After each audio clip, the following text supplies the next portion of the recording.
Assalamualaikum warahmatullahi wabarakatuh. Bertemu lagi dengan saya Sutiawati dengan NIM C1 channel 18648 dari kelas R09 akuntansi dengan mata kuliah akuntansi syariah.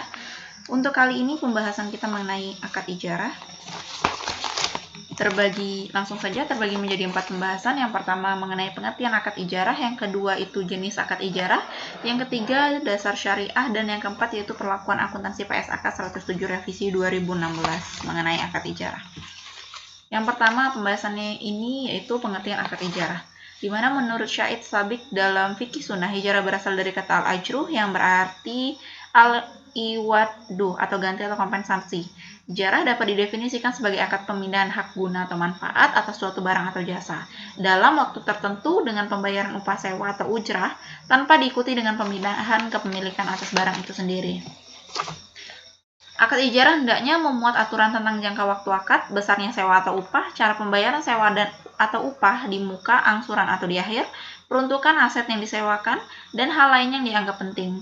Begitu kontrak disetujui, maka ia bersifat mengikat kedua belah pihak, dan apabila ada perubahan pada isi kontrak, harus disepakati keduanya. Setelah akad ditandatangani, pemberi sewa tidak dapat menyewakan aset yang telah disewakannya pada pihak lain untuk periode akad yang sama. Selanjutnya yaitu mengenai jenis akad ijarah. Ini terbagi menjadi dua berdasarkan objek yang disewakan dan berdasarkan PSAK 107. Di mana berdasarkan objek yang disewakan ini terbagi menjadi dua jenis ijarah. Yang pertama yaitu manfaat atas aset yang tidak bergerak seperti rumah atau aset bergerak seperti mobil, motor, pakaian, dan sebagainya. Yang kedua yaitu manfaat atas jasa berasal dari hasil karya atau dari pekerjaan seseorang. Sedangkan untuk berdasarkan PSAK 107 itu terbagi menjadi 4. Yang pertama yaitu ijarah. Ijarah ini adalah sewa menyewa objek ijarah tanpa perpindahan resiko dan manfaat atas kepemilikan aset terkait dengan atau tanpa wad untuk memindahkan kepemilikan dari pemilik kepada penyewa pada saat tertentu. Yang kedua yaitu ijarah mutahiyah bin tamlik atau IMBT adalah ijarah dengan perpindahan kepentingan aset yang diijarahkan pada saat tertentu. Yang ketiga yaitu jual dan ijarah. Jual dan ijarah adalah transaksi menjual aset ijarah kepada pihak lain dan kemudian menyewa kembali aset ijarah yang telah dijual tersebut. Dan yang keempat yaitu ijarah lanjut. Ijarah lanjut ini menyewakan lebih lanjut kepada pihak lain atas aset yang sebelumnya disewa dari pemilik atau pemberi sewa. Selanjutnya yaitu mengenai dasar syariah. Di sini yang pertama ada pembahasan mengenai sumber hukum akad ijarah. Sumber hukum akad ijarah itu berasal dari Al-Quran dan Sunnah, di mana dalam Al-Quran, sebagaimana firman Allah Subhanahu wa Ta'ala, salah satunya pada Quran Surah Al-Baqarah ayat 233 yang artinya, dan jika kamu ingin anakmu disusukan oleh orang lain, maka tidak dosa bagimu apabila kamu memberikan pembayaran menurut yang patut. Bertakwalah kamu kepada Allah dan ketahuilah bahwa Allah Maha melihat apa yang kamu kerjakan. Dan yang menurut sunnah itu diriwayatkan dari Ibnu Abbas bahwa Rasulullah SAW bersabda, berbekamlah kamu, kemudian berikanlah olehmu upahnya kepada tukang bekam itu. Hadis riwayat Bukhari dan Muslim. Selanjutnya yaitu rukun dan ketentuan syariah ijarah. Rukun dan ketentuan syariah ijarah itu terbagi menjadi 3, yaitu adanya pelaku yang terdiri atas pemberi sewa atau pemberi jasa atau lesor atau muajir, dan penyewa atau pengguna jasa lesa atau mustajir. Yang kedua yaitu adanya objek akad ijarah berupa manfaat aset atau majur dan pembayaran sewa atau manfaat jasa dan pembayaran upah.